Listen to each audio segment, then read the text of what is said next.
Hello and welcome to my top 10 games of 2019 countdown list. Before we get started, I have a quick disclaimer. First of all, this list is completely subjective and does not reflect the winners of the actual game awards. This list is purely for fun and means absolutely nothing to anyone but me. Secondly, remasters and re-releases are ineligible as episodic games that are unfinished. Remakes, however, are now okay as long as they were rebuilt from the ground up. Also, a new addition to this year's list will be categorical awards, specific category awards such as Best RPG or Best Acting given to each game on the list. Only one can be the Game of the Year, but everyone is a winner this time. Thanks for watching and enjoy. Not long ago, in a town much like yours, there was a young woman who was very happy. Until one day her heart broke so violently that her sorrow echoed through space and time. So our saga begins tonight, yet eons ago, just here, yet light years away.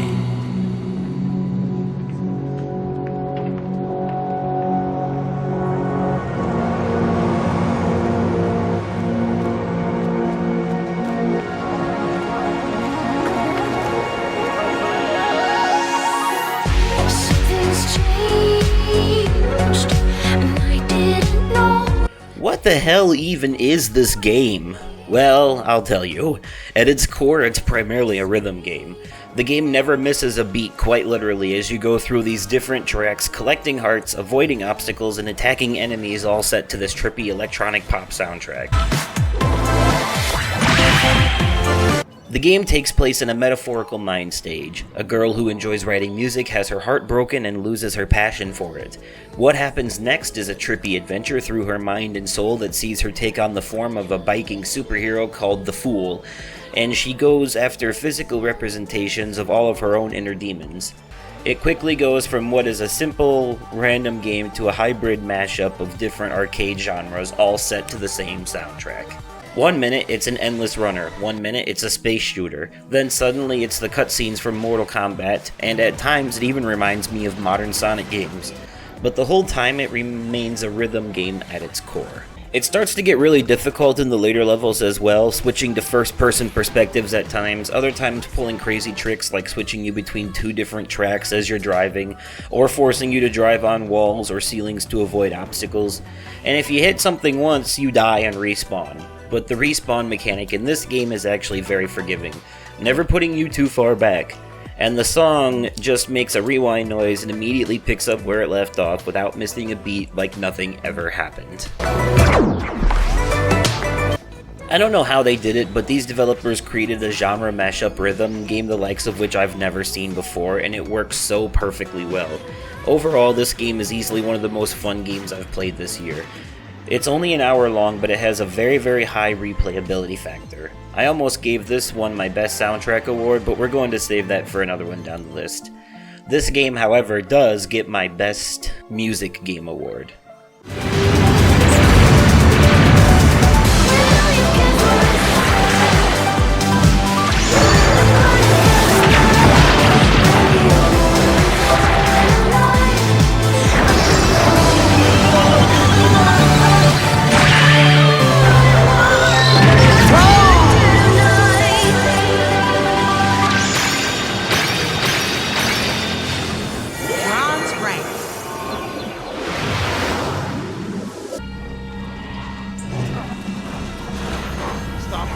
Officer, you need help? Stay back, sir. I got this.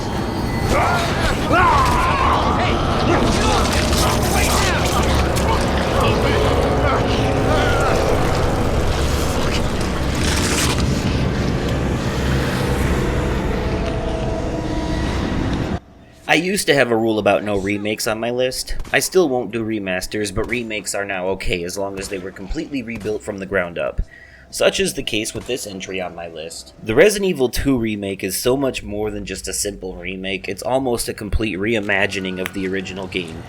Besides giving it modern graphics and gameplay, they improved the narrative to make it more linear and canonical regardless of who you play as first. They upped the horror factor, and overall everything just feels right about this game. I don't need to go into details about the story. It's Resident Evil 2. It's been around since the PS1. But I will say that choosing to use the same engine that they used for Resident Evil 7 was a stroke of genius! They basically gave Mr. X the same AI that they gave Jack from Resident Evil 7, and it definitely upped the horror factor. The audio design was brilliant as well. When you are looking for items and you suddenly hear heavy footsteps afloor above you, you know Mr. X is on his way and you better get the hell out of Dodge. It was so panic-inducing and I absolutely loved it. They turned down the lights and turned up the spooks. And this is not to say that the original wasn't scary, but there's something very special about being in a dark corridor with a line of zombies coming at you with that very tight over-the-shoulder camera angle causing a sense of claustrophobic panic. This is the perfect example of how to do a remake. Staying true to the original in terms of story, puzzles, environments, and everything else, but reimagining it as if it was made for the first time today. In my personal opinion, they need to take every Resident Evil game before 7 and remake it with the Resident Evil 7 engine just like this one. Of course, the game is plagued with the same usual blemishes that all Resident Evil games have, so I won't get into those, and I'm not even judging this game on its main premise, considering that it was something I already did over a decade ago. I'm just judging this game on how well it performs as a remake, and all I can say is that this is possibly the best remake I have ever played. I'd also like to recognize this game as the best horror game of this year for its heavy focus on tension and atmosphere as well as the AI mechanics of Mr. X.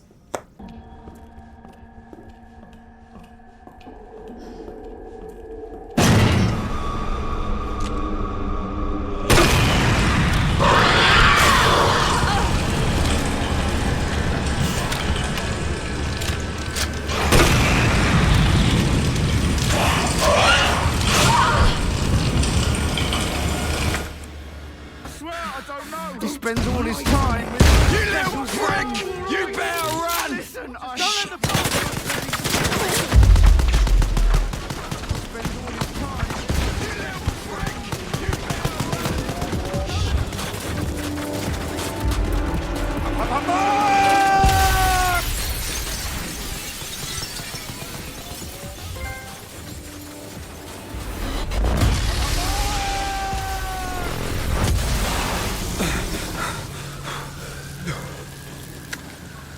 You know, back in the day when I played Area 51 at the arcades, never in my life did I ever think that rail shooters would reach this point, and yet here we are. Blood and Truth is very much a VR rail shooter, but not in the traditional sense.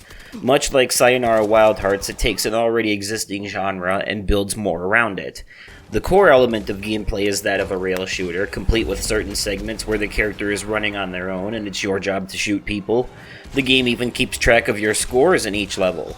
But also, it's an action-adventure game with a full-blown movie-level narrative, cutscenes, collectibles, mild exploration, and interactivity. Some locations, it's up to you when you want to move forward and where you want to move to from predetermined locations you can point and click at. Other times, you are just sitting there enjoying the cutscene that you are literally a part of rather than just watching, but the entire time you feel like you are in the driver's seat of a Jason Statham movie. You play as Ryan Marks, a former Black Ops operative that travels home for his father's funeral only for his family to be attacked by a rival gang. Throughout the game, the story is being told by your character to a CIA operative who's trying to get to the bottom of everything that happened, each level being a different part of the story. One minute you are shooting your way through a casino, the next minute you are breaking into a museum at night and interacting with the exhibits, both presented in such a way that can only be executed correctly in VR. Look it over.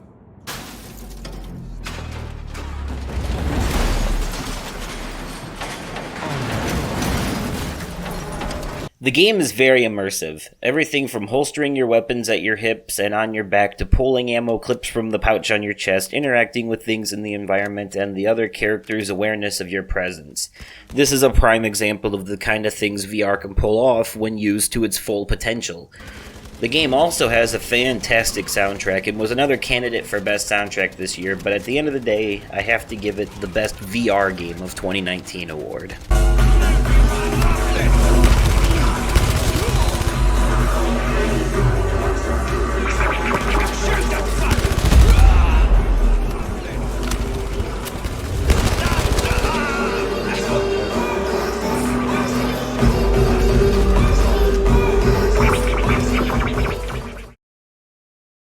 Once there was an explosion, a bang which gave birth to time and space.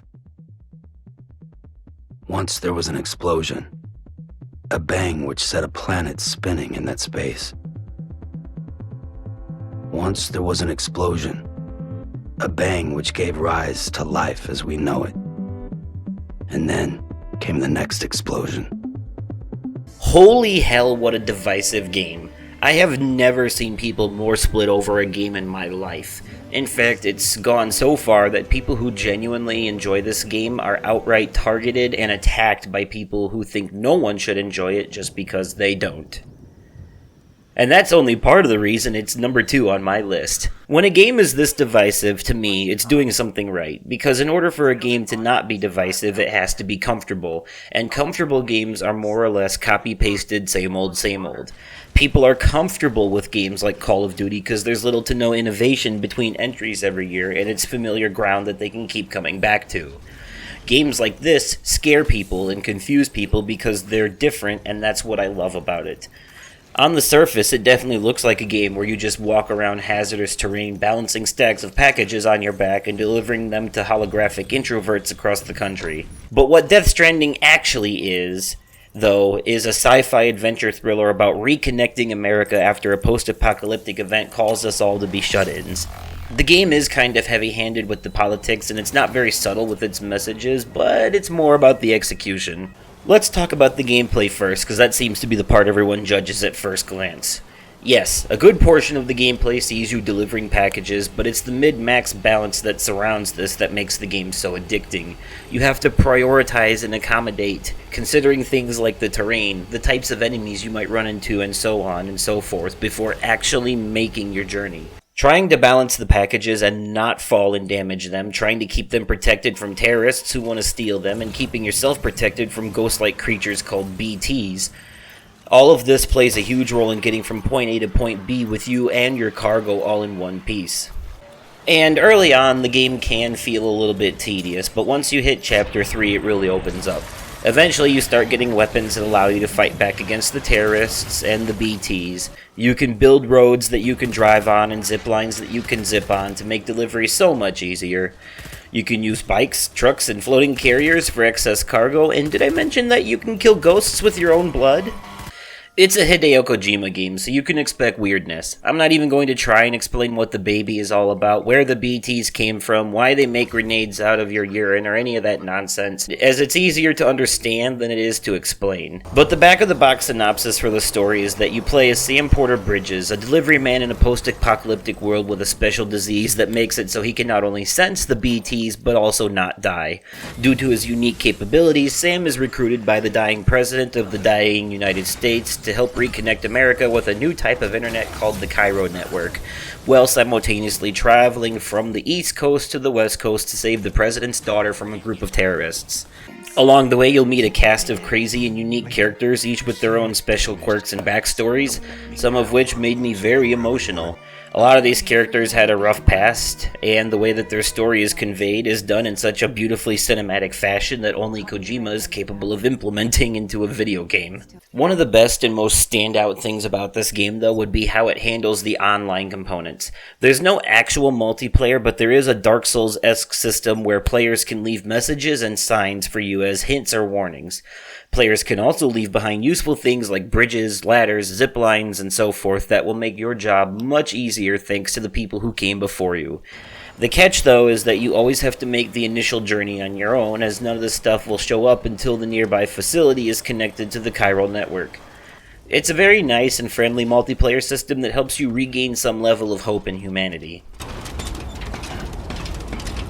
The game is also very beautiful environmentally. You can tell they put a lot of work into this game from a graphical standpoint, and during a lot of key story moments when you are walking to your next destination, they will even play music by Low Roar to help fill the silence. It's a very, very meditative experience.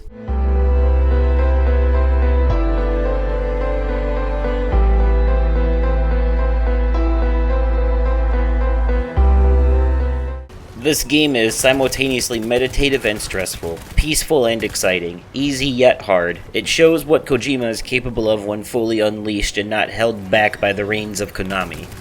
This game was absolutely wonderful, and I can't wait to see what he has up his crazy little sleeve next. I'd also like to give this game 3 different side awards. Yes, 3. Best Acting, because of actors like Norman Reedus, Mads Mikkelsen, and Troy Baker. Best Soundtrack, because of the music by Low Roar, among other meditative things. And, of course, Best PS4 game, as it's exclusive to PS4 on consoles.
What is the matter? Father?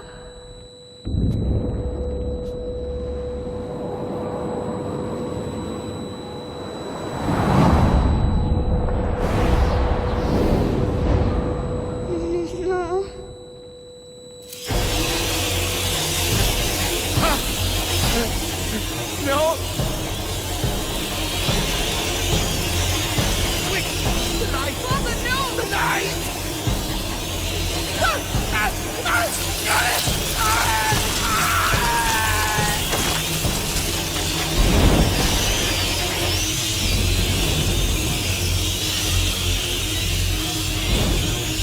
No tricks or fake outs this time. My number 1 game of 2019, and therefore my game of the year, is Plague Tale: Innocence. This game reminds me a lot of both Hellblade and The Last of Us. Mechanically, aesthetically, graphically, there's just a similar feel there, and I think it's part of what I liked about it.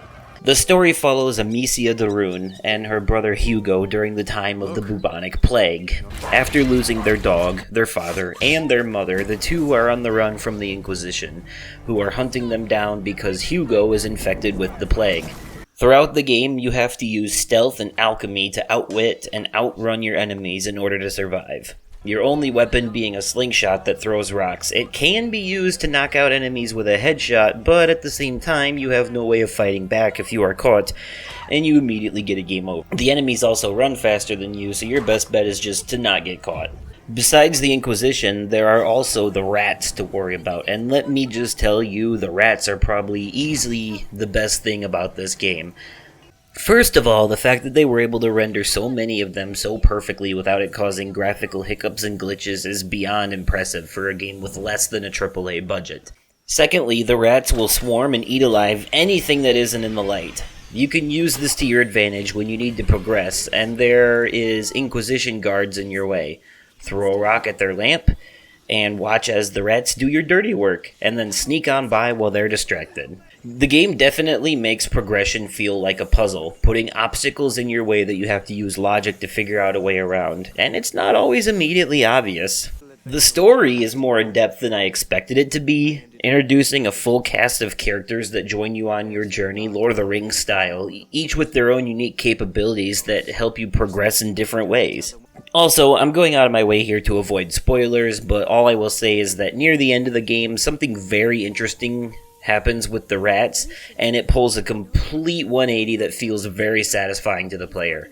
Trust me when I say that it definitely feels like a reward for everything you've been through. I can't praise this game enough. Even the acting is pretty good for children. It deserved a lot more attention than it got, but unfortunately, due to lack of marketing, this game flew under many people's radars.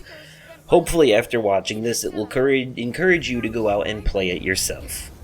I would also like to give this game the Best Narrative Award this year. I'll take care of them. There's nowhere for you to go. Shut up! Shut up! Leave! Amicia! Come on!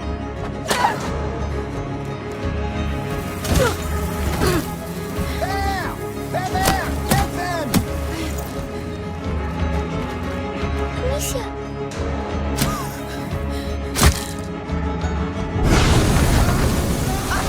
It's Arthur! We have to hurry! Over here! Let's go! Let's go!